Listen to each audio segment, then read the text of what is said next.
Hello everyone, welcome to the first event in our global webinar series. My name is Gemma and I'm from IDP IELTS in Australia. We have test takers joining us from all over the world today, from Australia to Sri Lanka and Japan. So wherever you are right now, thank you for choosing IELTS. In today's webinar, we welcome back IELTS expert Don Oliver. Many of you will remember Don from our last webinar series, or maybe you've even seen him on our new TikTok account. Tonight, Don will be taking us on a deep dive of IELTS Writing Task 1. If you have questions specifically about Writing Task 1, please leave them in the comments or question box, and we'll get through as many as possible today. We've got a lot to get through tonight, so Don, over to you. Thank you very much, Gemma.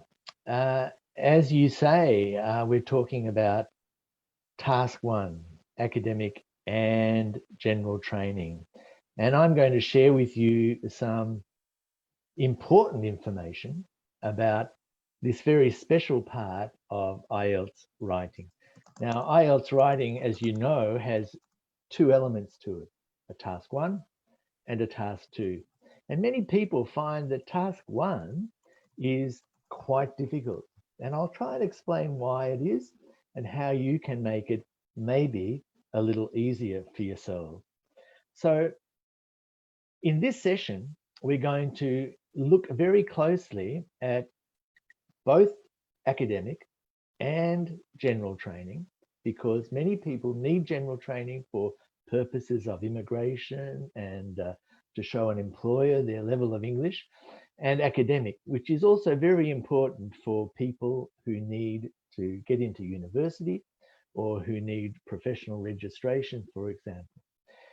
We're going to look at the assessment criteria, the way that the examiner assesses writing, because this is the essential element that you need to understand to succeed in Task 1. And we're going to do something very special in this session. We're going to look at some examples of writing, and I'll try and show you where they are successful and where they could be improved.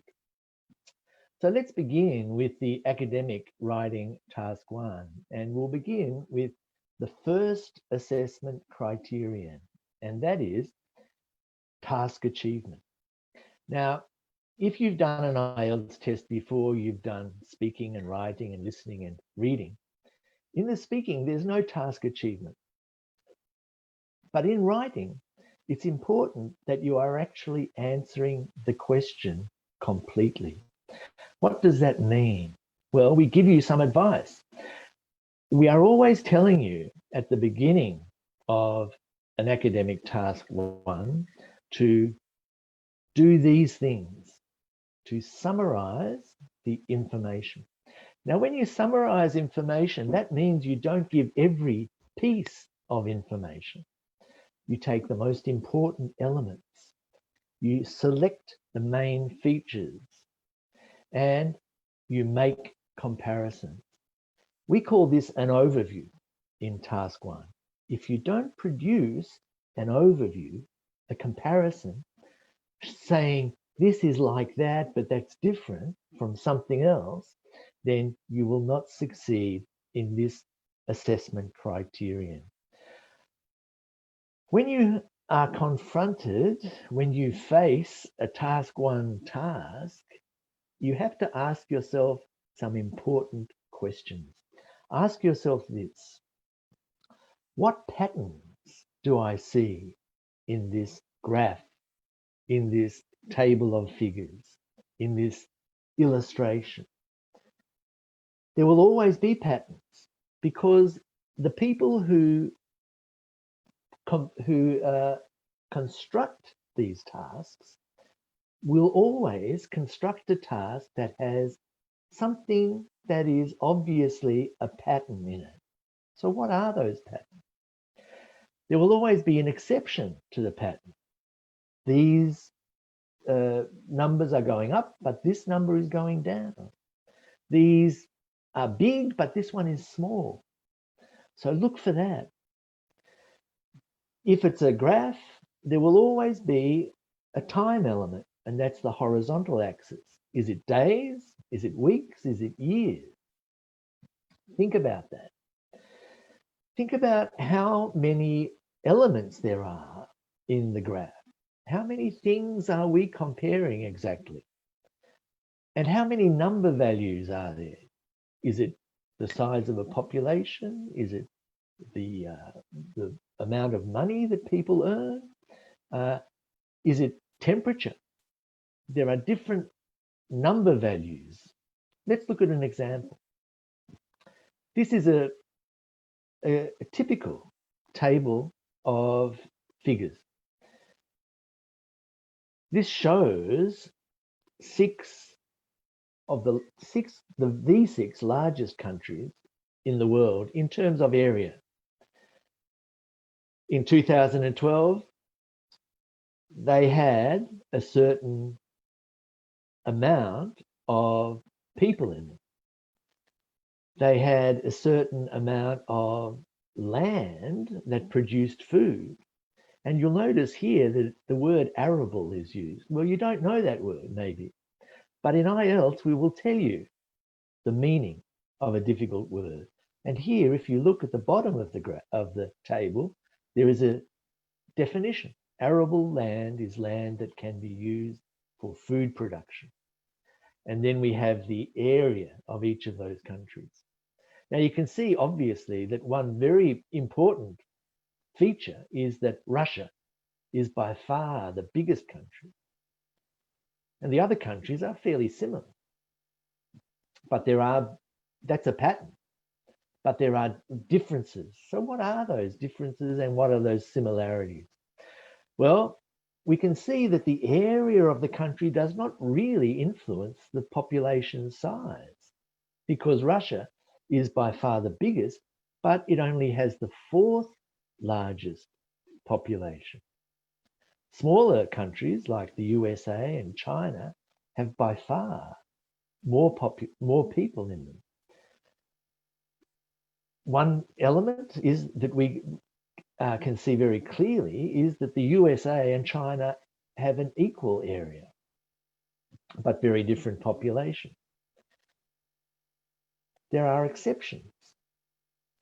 There aren't any exceptions to the general trend, that is that arable land leads to greater population, but we can see that there are exceptions in the size of population in terms of the difference between China, for example, and Canada and Australia, which have very small populations relatively.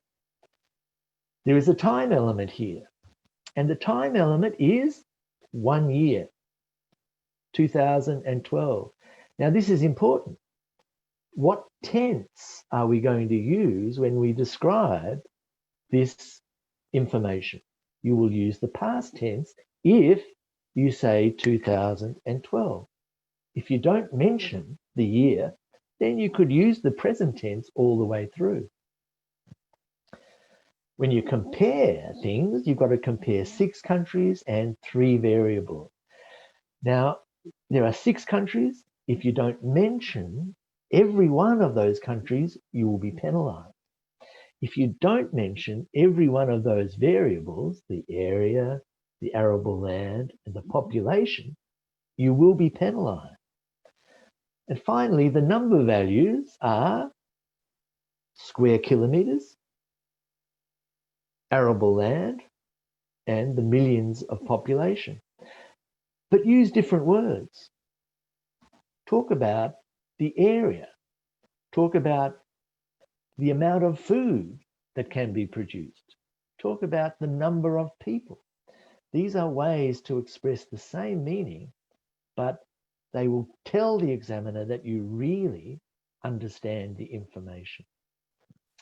The other criteria, of course, we probably understand, but I'll go into them a little bit more deeply. In the first assessment criterion, which we just looked at, the task achievement, it's important to remember 2 things. Give an overview. As I said, make comparisons. Mention the key features. As I said, the 6 countries in our example and the 3 variables. The second assessment criterion is coherence and cohesion. And this simply means you are organizing your essay in paragraphs, and you are using marking words to show the reader what you are talking about. Use words like so, but, as, because, after that, of course, obviously, first, second. The third criterion is lexical resource, and that means your vocabulary. And the important things here are that you should use accurate spelling, that you use natural words that are appropriate, and use some words that are less common. I'll show you an example of someone who has written an essay, a letter, in fact, in general training, and I'll give you examples of why they score what they score. And finally, grammatical range and accuracy. Accurate grammar is important, but also a range of grammar. Simple sentences plus more complex sentences. Okay, I hope you've seen the public version of the assessment criteria, and here they are.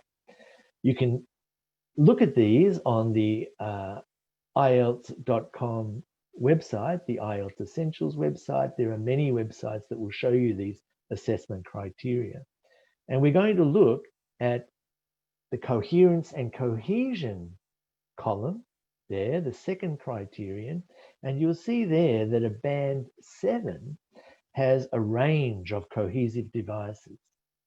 You'll see that a band 8 has that, but also uses paragraphing very well. Paragraphing is a simple thing, really. If you have one main idea, you put it in one paragraph. Your next main idea will be in the next paragraph. A task 1 would generally have 3 or 4 paragraphs, an introduction and a conclusion, and in between a couple of body paragraphs. So let's look at these words that connect. For a table such as this, you might use words like in contrast, much the same, whereas. Here we are comparing. However, we are introducing something that is different. Similarly, we are connecting two things that are the same. Words like in contrast, whereas, much the same, however, and a word like surprisingly, which is an adverb, which shows that you are introducing something which is maybe not expected. A word like on the other hand, to describe something which is different. Let's have a look at this task. This is quite a typical task 1 task, and it shows how to do something. It shows a picture with some instructions about, in this case, planting a tree. If you look at that for a moment, you'll see that there is a sequence. You have to dig the hole, you have to put the tree in there, you have to add things to the hole, you have to stabilize everything with ropes. The sorts of words that we might use here to connect those ideas would be first, then, next. And we're explaining why we do it, in order to keep the tree straight, so that there is enough earth. After that, these are the words that you would use for this sort of task. They are the connecting words we're talking about in the second assessment criterion. Let's look at the third assessment criterion now, lexical resource, which simply means the vocabulary you use. And here you can see at a band 7, there are occasional errors in word choice and in spelling. I'll show you an example of this later on. At a band 8, this person does not make many errors in spelling or word choice. It's only occasional. And this person is also able to skillfully use uncommon words. This is an important discriminator, differentiator, thing that separates a band 7 from a band 8. Also at a band 8, the range of words that you have is broader. Let's look at another type of academic task 1. Here, this is a pie chart. The sorts of words that we might use in this sort of context are, well, proportion, percentage, majority, more than 2/3 of, less than 1/3, less than a quarter. If it's a line graph, what sort of words will we use? We might use words like a dramatic fall. We might use a phrase like a steady rise. We might say a significant decline. Do you see here that we're using the right adjective with the right noun? This is showing the examiner that you have a sophisticated understanding of word groups in English. The right adjective with the right noun. We might look at another phrase there, showed little change. Here we're looking at the right verb that goes with the right noun. So all of these things are assessed under the third criterion, lexical resource. And finally, we look at grammatical range and accuracy. And in grammatical range and accuracy, it's very important to understand that at band 7, we are producing frequently accurate sentences. There can be some mistakes, and I'll show you a band 7 later on. We're looking at good control of punctuation. Is this difficult for you? Well, read a lot and your punctuation will improve. We are also looking at the range of structures that you use. And at a band 8, there is a wide range of structures used. Sometimes people who do the academic task 1 writing forget important things. And these things are that they forget to actually understand at the outset, at the beginning, what the task is. They forget to ask those questions that I mentioned earlier on. What are the patterns? What are the exceptions? What is the time that this information is talking about? For example, if it's in the past, you will use probably the past tense. If it's in the past up to the present, you will probably use the present perfect tense.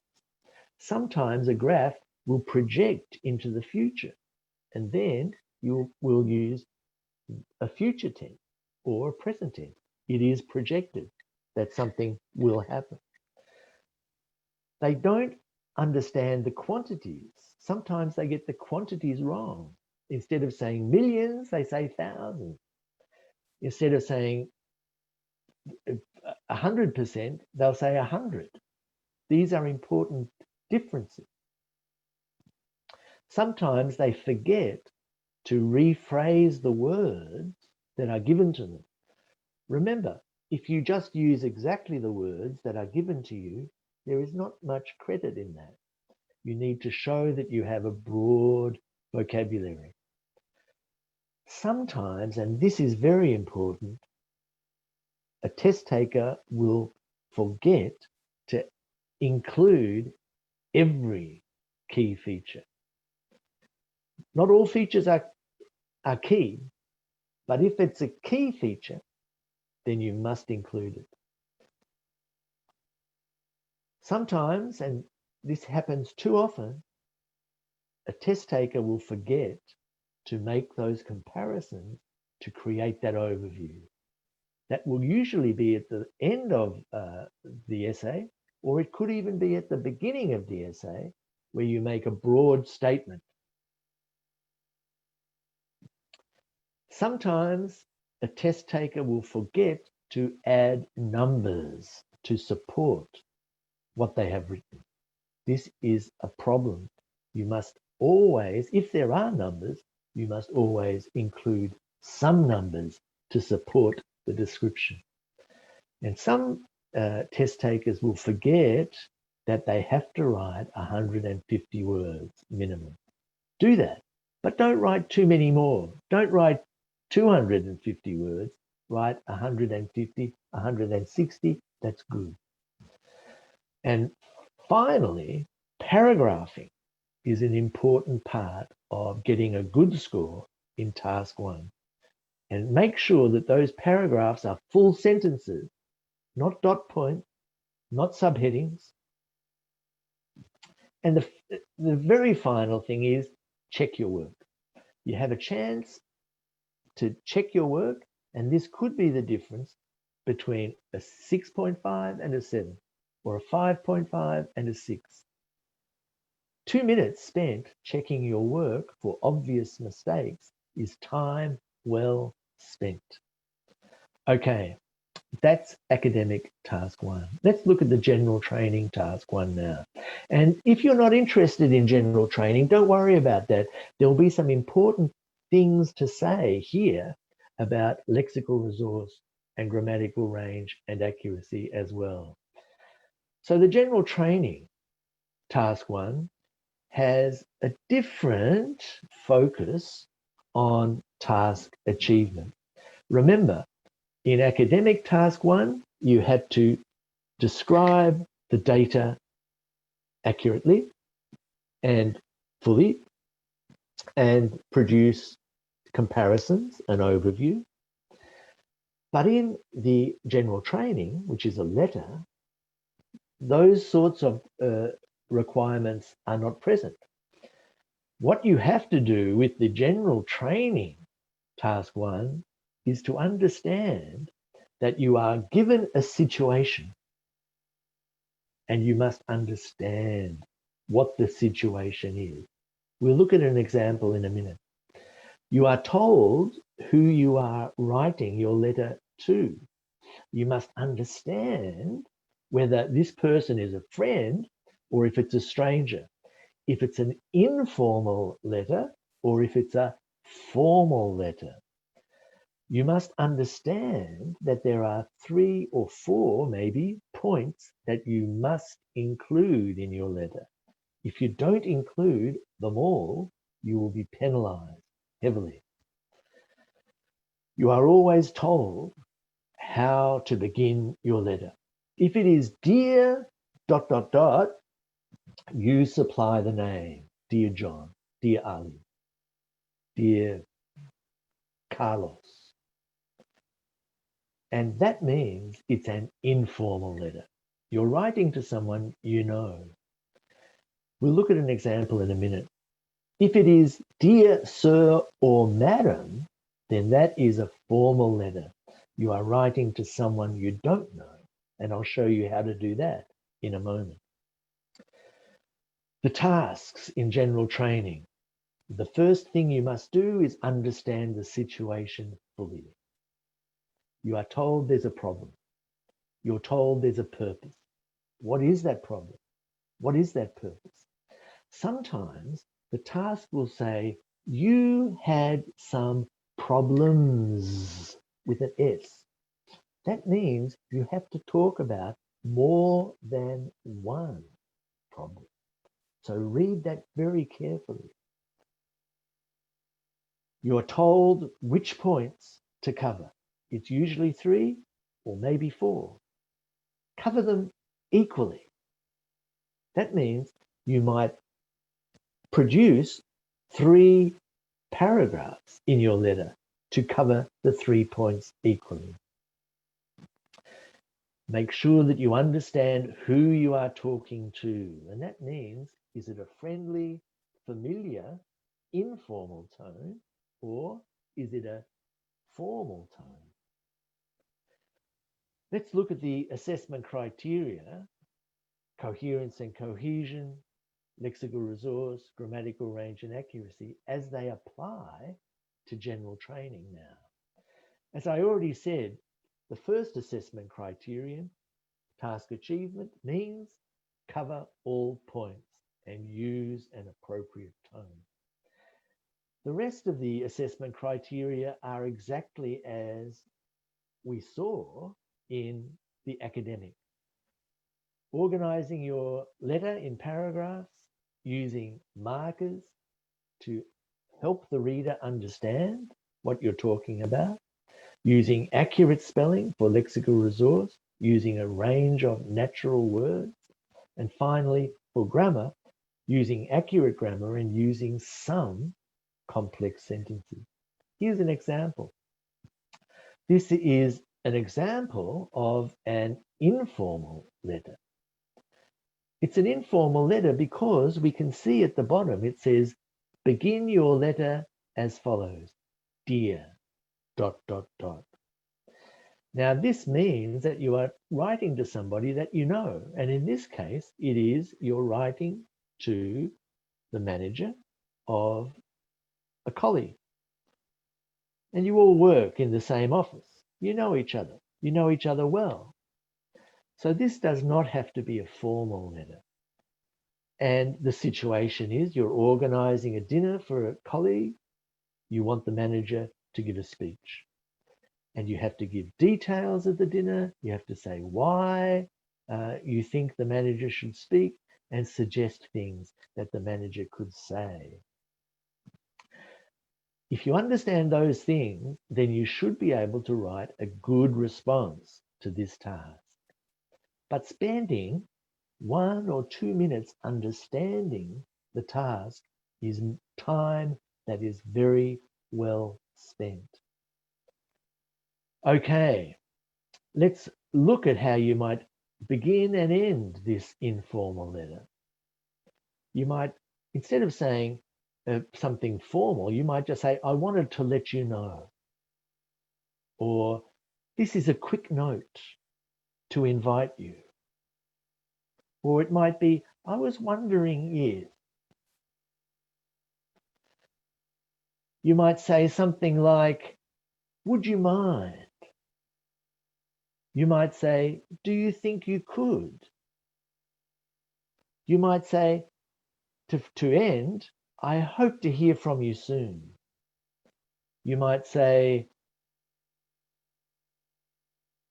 all sorts of things, but they are not formal things. I'm looking forward to. This is important. And if you don't know these ways of expressing yourself to a friend, do some research. Look at examples of informal letters or informal speech between friends, and this will give you an idea of the sorts of language to use. Let's look at other informal phrases that you might use in your letter, and so forth. You'll be surprised to know. By the way, how do you feel about that? Since we're on the topic, blah, blah, blah. However, I'm pretty sure you will. Of course, surprisingly. Remember, we saw that word in the academic task 1. You can use this word quite happily in an informal letter, formal letter, or in an academic task 1.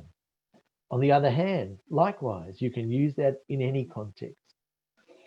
So there are some examples of the sorts of words that you might use if you're writing to someone that you know. In other words, an informal situation. Let's look at another task, and you'll see it's similar in design. You're giving a situation and you are given some points to cover. But here you are addressing dear sir or madam. And this means this person is not a friend of yours, which means that you have to use a different style of language. For example, you would say things like, I am writing to inform you. I would be happy to. I would be grateful if. In response to your, I am writing to inquire about. Do you see how these words inform, inquire, I would be, are rather more formal? Now, this is a difficult thing to understand in a foreign language. But if you don't know about formal language, then look at some more formal types of communications. You'll find them on the internet, and that is the sort of language that is required for a formal letter. You finish a formal letter with yours faithfully. You finish an informal letter with regards, yours. Other formal phrases you might consider using in addition: I am dismayed to find. That means I am unhappy. You might say also, it appears that. Do you see these verbs have a more formal feel about them? I await your response, a more formal word. Apart from this, however, I'm confident that, of course, surprisingly, again, we can use that anywhere. On the other hand, we can use that anywhere as well. These are the sorts of words that connect ideas, and they are also words that will indicate to the examiner that you understand the requirements of the task. We're going to look at an example of a band 6.5, and we're going to see that this person is responding to this task. So look at this task carefully. The situation is given at the beginning. It's about the library. The local public library wants to make improvements. It wants ideas from the public. And you are writing a letter to the librarian. Do you know the librarian? Probably not. It's a formal letter. We ask you to begin, dear sir or madam. And you have to cover 3 points. Now, this is important. You have to describe what you like about the library. You have to say what you don't like about the library. And this is very important. You must make suggestions with an S for improvements. Not one suggestion, at least 2 suggestions. This is important because if you only gave 1 suggestion, you would not be addressing the task completely. Okay, let's see the sorts of language that this person uses when they write their letter. Now, this sample essay was awarded a band 6.5, and it's important to understand if you get a 6.5 or a 5.5 or a 7.5, it means that some of those criteria are marked at the lower band and some are marked at the higher band. It means that some of your performance is better than other parts of your performance. In this case, the task achievement is good. Those 3 points are addressed. The coherence and cohesion is not so good. The paragraphing is maybe not so good.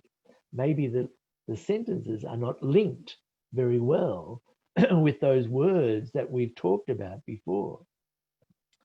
The lexical resource, the vocabulary is good. It gets a 7. That means this person can use uncommon words, and there are only a few spelling errors. And finally, the grammar gets a 6. That's because there are too many grammatical errors. So let's look at this essay. We're going to start by looking at the grammar.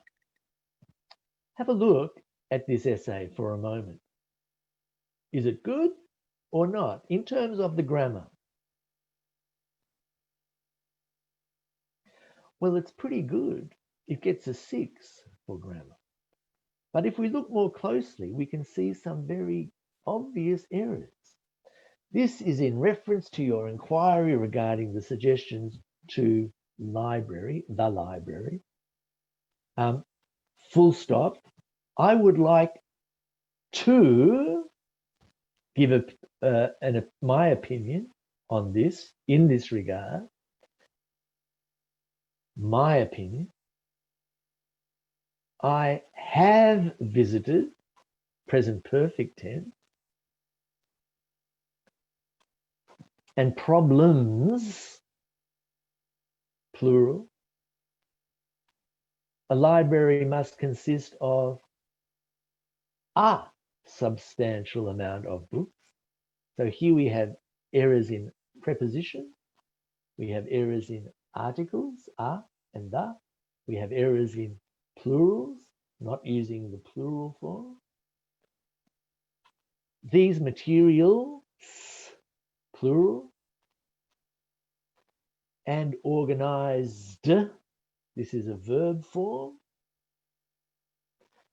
can be, most of the people can benefit. We don't need the passive voice. This is the active voice we need, can benefit.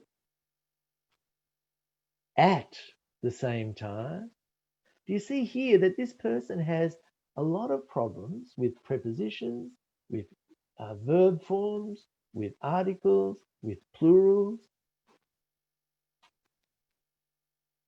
Here we're using the wrong pronoun. The numbers of books you have, they almost cover, not it almost covers. In the library, the article. So do you see here that this person is making continual grammatical errors? That means that this person cannot get more than a band 6. The reason that they get a 6 and not a 5 is because we still understand what they're talking about. Those errors do not stop us understanding. And this is important. If you want to get a 7 though, you need to eliminate a lot of those errors. Now this person's grammar is not so good, but they have a good vocabulary. Let's look here at this part of the second part of this letter, and you'll see that in fact the vocabulary is quite good and the spelling is good. Here, there's one spelling mistake. Nowadays is one word. Here, this is spelt wrongly, or rather, this is the wrong word. You should relieve the problem. You should solve the problem. This word catalogue is not spelt correctly. We need O-G-U-E. This word indulge is a good word, but it's not spelt correctly. Now, those mistakes amounted to 5 mistakes. It was just good enough to get a band 7 for the lexical resource. We're going to finish very soon, but I just want to tell you what some of the mistakes are that people often make in general training, task 1. Sometimes the test taker doesn't understand the situation and the requirements properly. How many points do you have to cover? What exactly is the situation? Take some minutes to understand that. As in academic, rephrase the words that are given to you. Cover those points equally. And remember, if it says problems, solutions, then make sure that you give more than one. Think about tone. Who are you writing to? Is it a friend or is it a stranger? Is it informal or is it formal? And again, write enough words. As with academic task 1, use paragraphs. Don't use dot points. Don't use subheadings. And always make sure that you check your work at the end.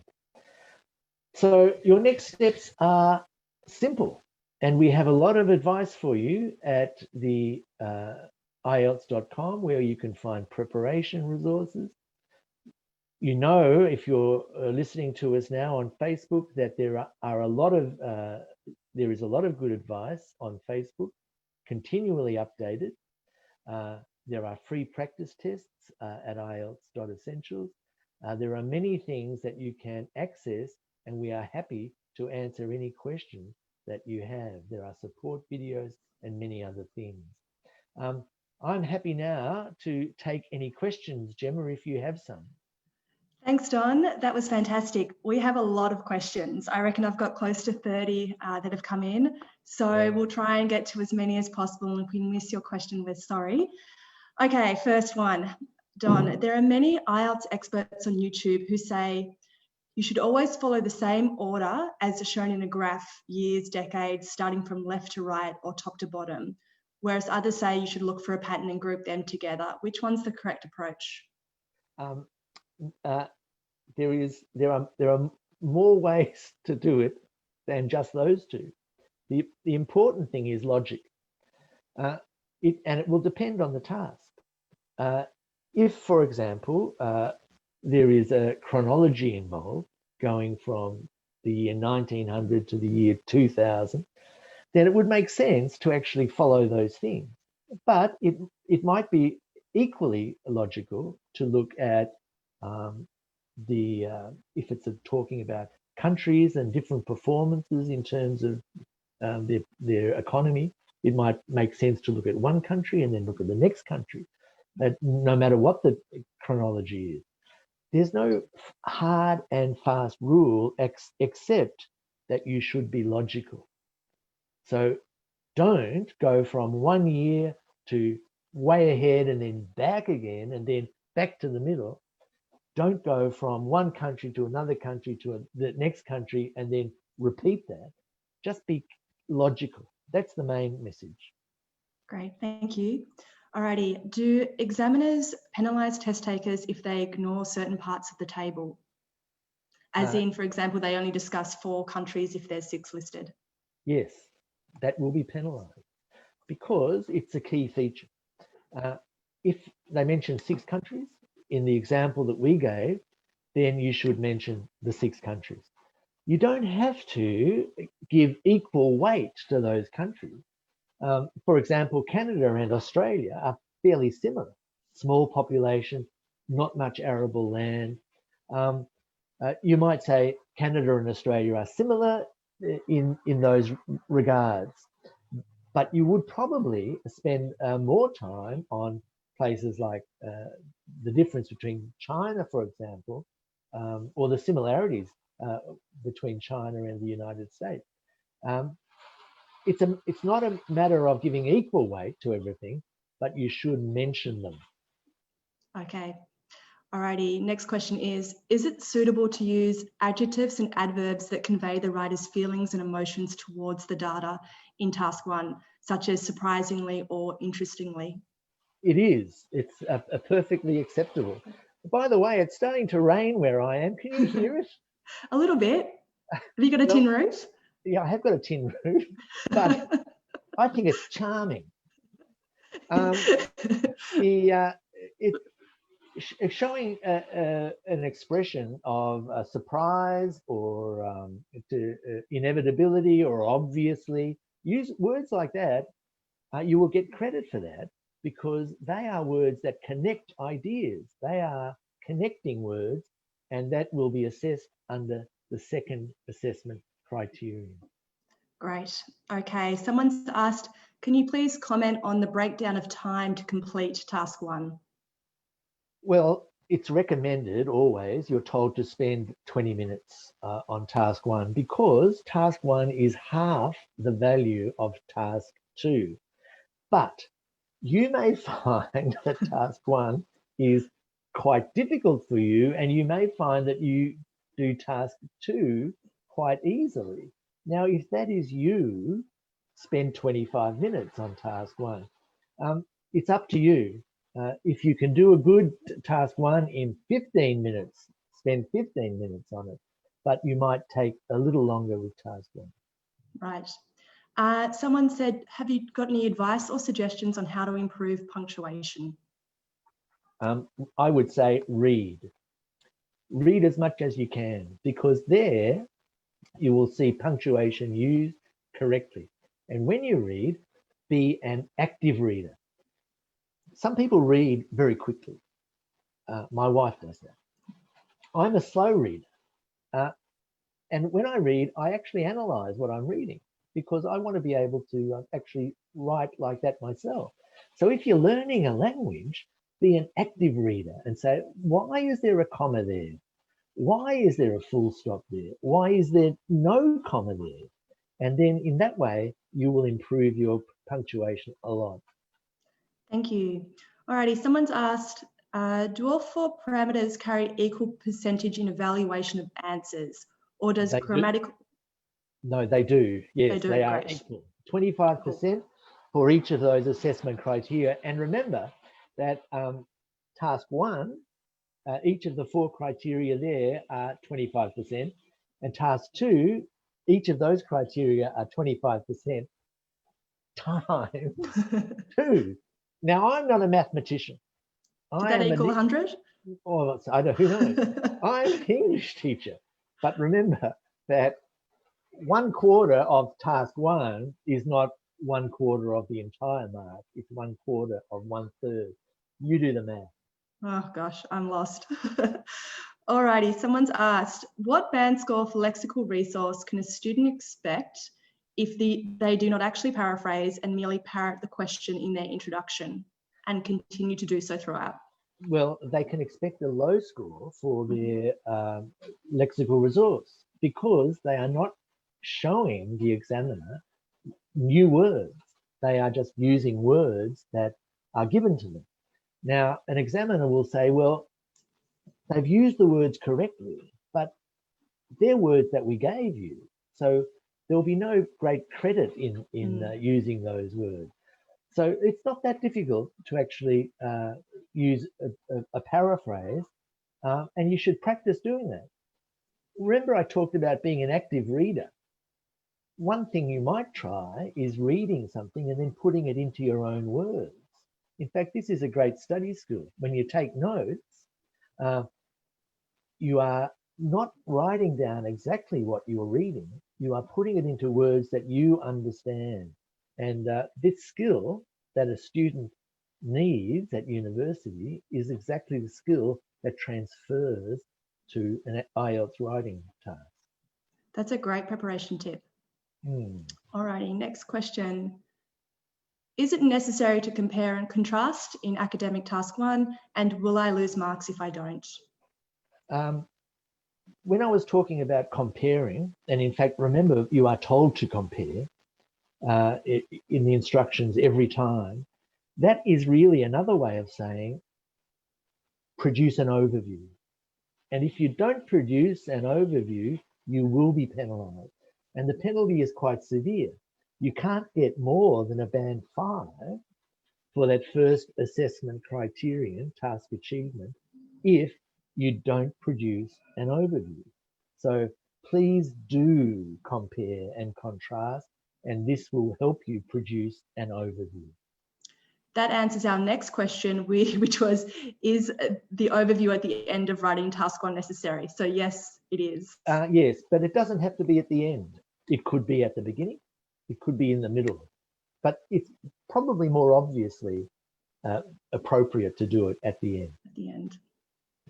Okay, someone said, Oh, that answers the next question as well. At the I'm end a of the introduction, clairvoyant. you are.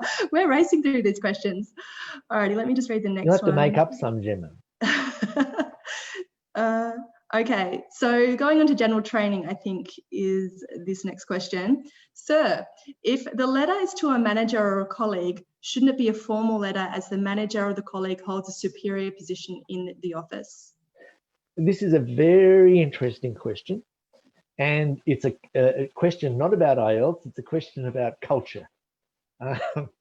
In English culture, in Australian culture, in American culture, the distance between your manager and yourself is not very great, even at IDP. But in some cultures, it is quite great. Now, if you come from a culture like that, and I suspect this person might be from India, I'm not sure, but forget that.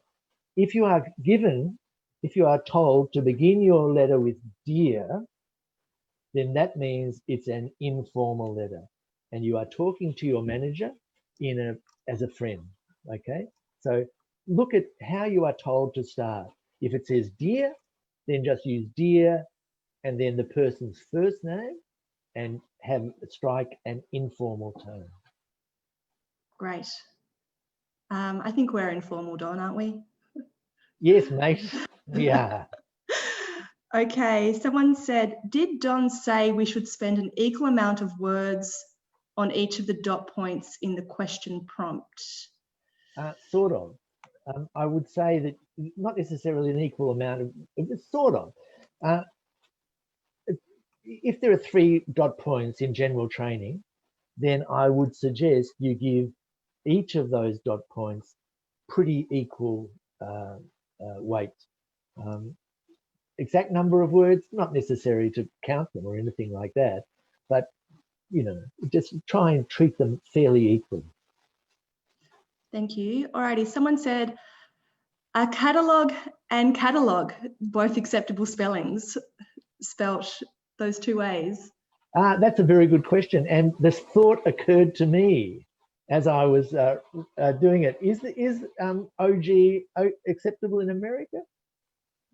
Is it an American spelling? I'm not sure. But from where I come from, it's a spelling mistake.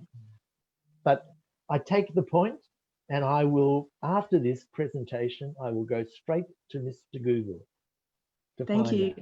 Let us know so we can clarify that one. Absolutely. All right.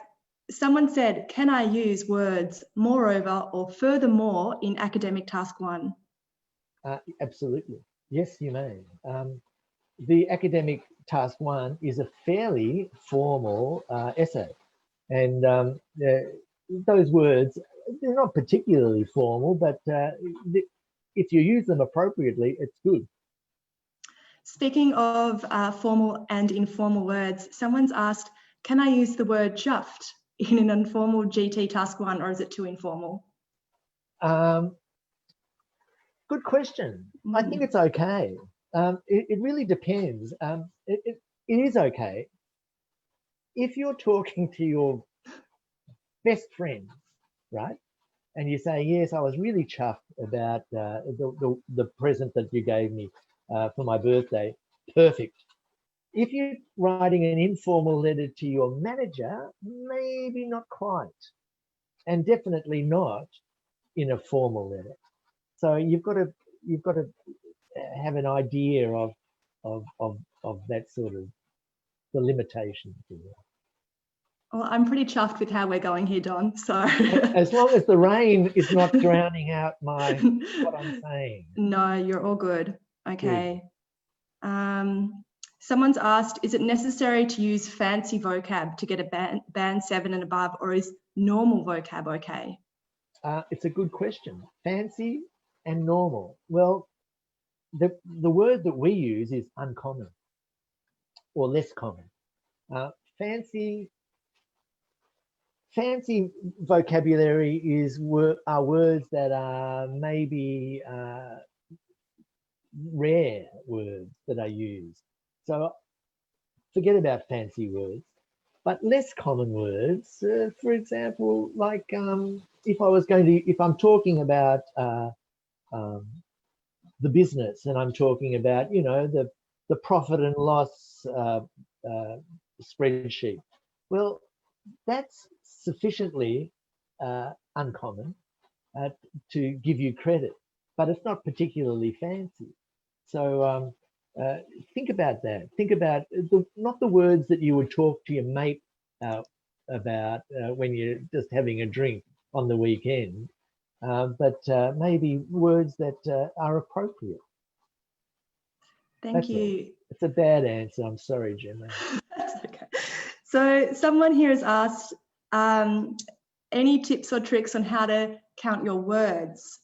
Now, well, we know in computer delivered IELTS. Oh yes, you jumped in before me. I was going to show that I was not a digital immigrant. In the computer test, as you say, you are given a word count. In the written, the pencil and paper test, you need not to count every word, but you should have a good idea that maybe you put 10 words in a line, and if you've written 15 lines, well, that'll probably be enough. That's all. And last question, while we're on computer delivered testing, can you let us know how computer delivered IELTS is marked? Is it by an examiner or is it by computers? It's marked by 2 examiners, the same way that the pencil and paper test is marked. So there's no difference. The computer test is marked by flesh and blood examiners for the writing, 2 of them, a minimum of 2, it could be more, as same as the computer and pencil and paper. That's right, thank you. Alrighty, I think we'll finish up there tonight, Don. We'll leave it. Someone has said one of the best presentations, calm and clear. Thank you a lot. Thank you very much. So you should have seen me 5 minutes before the session. It wasn't calm and clear. We had a few tech troubles, didn't we? But we got there in the end. We got there. Okay, I've got a few shout outs before we wrap up today. So thank you, Don, for joining, and thank you everyone else who joined. We'll be back. This recording of this webinar will be on our IELTS Essentials Facebook page. So if you'd like to go back and check something that Don mentioned tonight, you can go back and watch the recording on that Facebook account. Please visit IELTS.com to download a copy of IELTS support tools, which Don mentioned, which is your guide to test day and test preparation. And Don, I believe we'll be back in 2 weeks' time on the 8th of October, same time, 5 p.m, for a session on IELTS myth busting. And if you can't wait to see Don until then, please follow us on TikTok at IELTS, and you can see Don on our TikTok. Did you know that, Don? Oh, you're on mute. That's news to me, but I'll be there. Awesome. We'll wrap it up there. Thank you, everyone, for joining. See you next time. Bye.